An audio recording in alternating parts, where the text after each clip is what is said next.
అలానే మిసేసరావు ప్రస్తుతానికైతే America Iran యుద్ధం ఆగిపోయింది, తాత్కాలిక బ్రేక్ పడింది. 2 వారాల తర్వాత ఏం జరుగుతుందో ఇప్పుడే అంచనా వేయలేం. కాకపోతే ఎప్పుడైతే కాల్పుల విరమణ 2 వారాలు అని చెప్పి నిర్ణయం అమెరికా తీసుకుందో ఆ మరుక్షణమే స్టాక్ మార్కెట్ రాకెట్ లాగా పెరిగిపోయింది. మరి బంగారం పరిస్థితి ఏంటి? దీని మీదే అందరు చర్చ చేసుకుంటూ ఉన్నారు. సాధారణంగా యుద్ధం జరిగేటప్పుడు బంగారం రేటు పెరగాలి.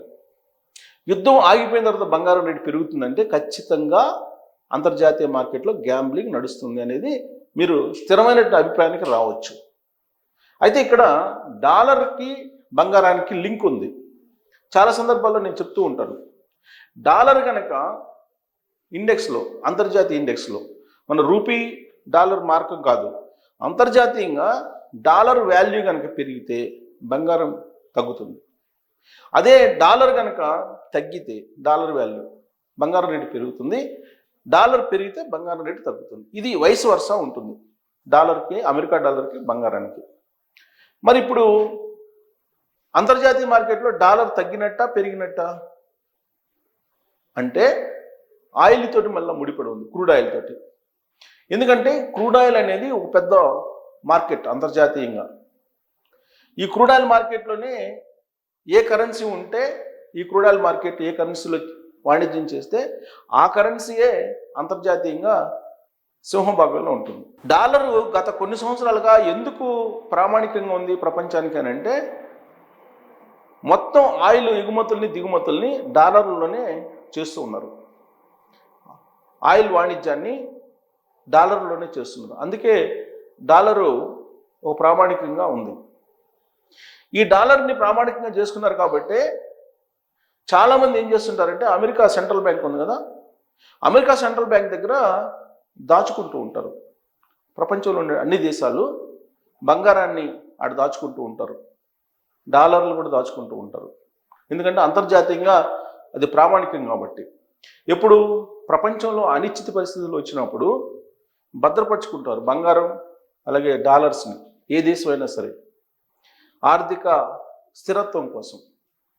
అయితే రష్యా బంగారాన్ని దాచిపెట్టింది ఎక్కడ? అమెరికా సెంట్రల్ బ్యాంక్ దగ్గర. అమెరికా ఆ బంగారాన్ని సీజ్ చేసింది.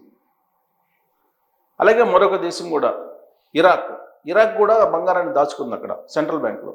ఇరాక్ రష్యా మీద ఆంక్షలు పెట్టి అక్కడ సీజ్ చేసేస్తుంది బంగారం. అప్పటి నుంచి అమెరికా సెంట్రల్ బ్యాంకులో బంగారాన్ని దాచేటువంటి ధైర్యం ప్రపంచంలో ఉన్నటువంటి ఏ దేశాలు చేయట్లా. అందుకే దాదాపు 100 టన్నుల బంగారాన్ని భారతదేశం అమెరికా సెంట్రల్ బ్యాంక్ నుంచి తీసుకొచ్చింది నరేంద్ర మోడీ గారి హయాంలోనే. దాదాపు 100 టన్నుల బంగారం అక్కడి నుంచి తీసుకొచ్చేసారు. ఎప్పుడు ఏం జరుగుతుందో తెలియదు, ఎప్పుడు భారతదేశం మీద ఆంక్షలు పెడతారో తెలియదు. ఒకసారి ఆంక్షలను కనుక ప్రకటిస్తే మన బంగారం అక్కడ సీజ్ చేసేస్తారు అమెరికాలో. అందుకే చాలా వ్యూహాత్మకంగా నరేంద్ర మోడీ గారు మన బంగారాన్ని అమెరికా సెంట్రల్ బ్యాంక్ నుంచి తీసుకొచ్చేసారు. సో అమెరికా తీసుకుంటున్నటువంటి కొన్ని నిర్ణయాల కారణంగా ప్రపంచంలో ఉండేటువంటి దేశాలు అమెరికాకు దూరం అవుతున్నాయి, అమెరికాకు డాలర్కు కూడా దూరం అవుతున్నాయి.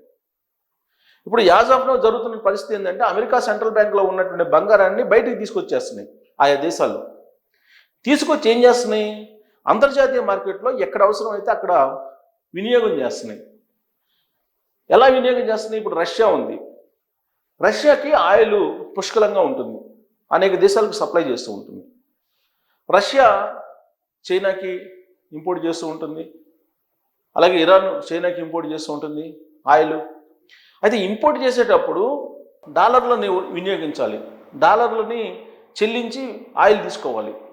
కానీ ఇప్పుడు అమెరికా డాలర్లు వద్దనుకుంది రష్యా, ఇరాక్ వద్దనుకుంది. ఎందుకంటే వాళ్ళ మీద ఆంక్షలు పెట్టారు కాబట్టి మేము ఎందుకు డాలర్లో వాణిజ్యం చేయాలి అనేటువంటి ఉద్దేశంతో.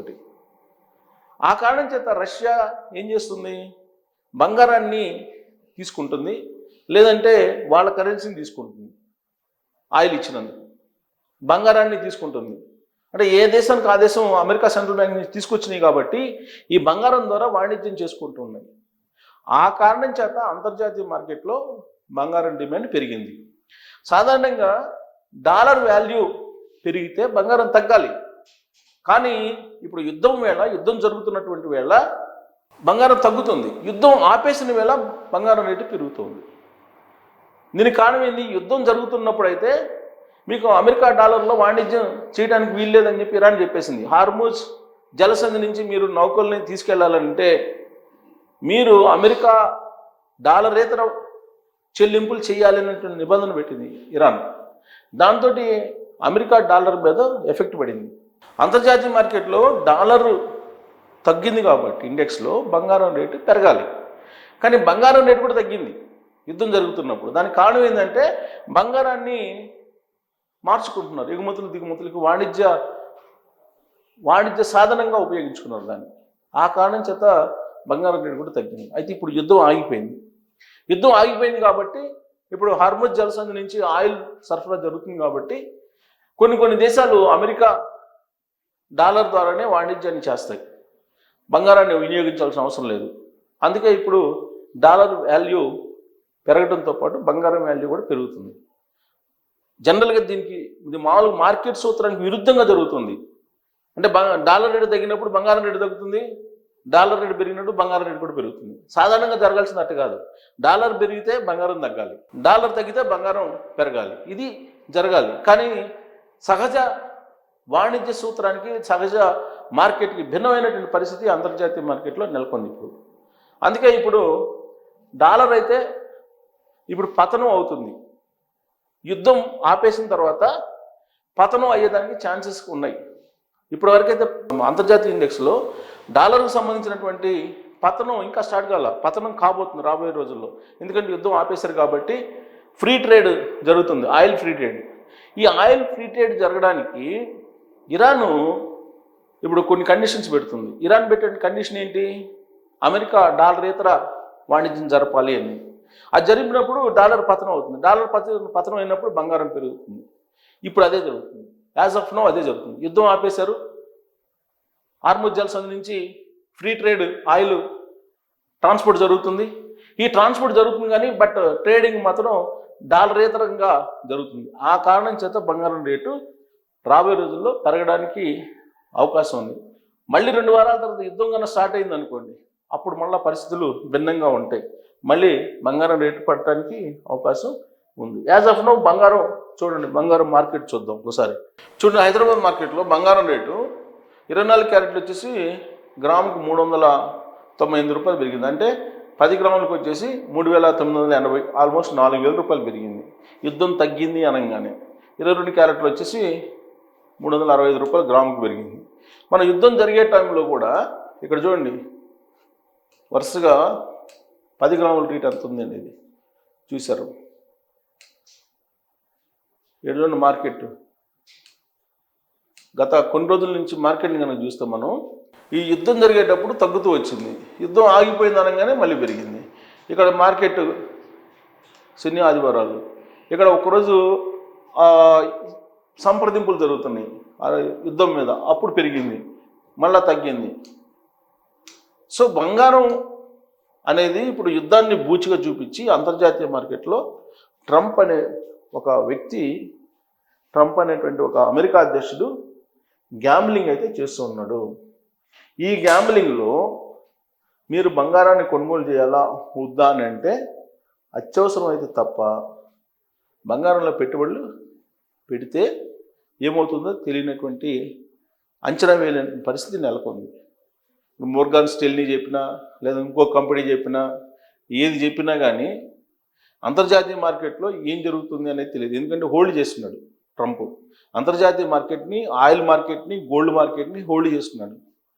అలాంటి పరిస్థితుల్లో ఒక రకంగా చెప్పాలంటే బ్లాక్ మార్కెట్, ఇప్పుడు మనం మామూలుగా వస్తువులు రేట్లు పెంచాలంటే బ్లాక్ చేస్తాం వస్తువుల్ని, అలా బ్లాక్ మార్కెట్ ఎలా చేస్తారో అంతర్జాతీయ సమాజంలో ఆయన ఒకవైపు డాలరు, ఇంకొక వైపు బంగారం, మరోవైపు ఆయిల్, వీటి మూడింటి మీద అతను స్వారీ చేస్తున్నాడు, హోల్డ్ చేస్తున్నాడు, అతను అండర్లో పెట్టుకున్నాడు.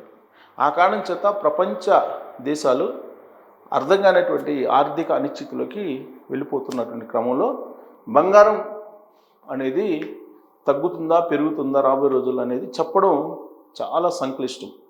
ఒకటి మాత్రం చెప్పచ్చు, డాలర్ అయితే పతనం కావడానికి అవకాశాలు ఎక్కువగా ఉన్నాయి.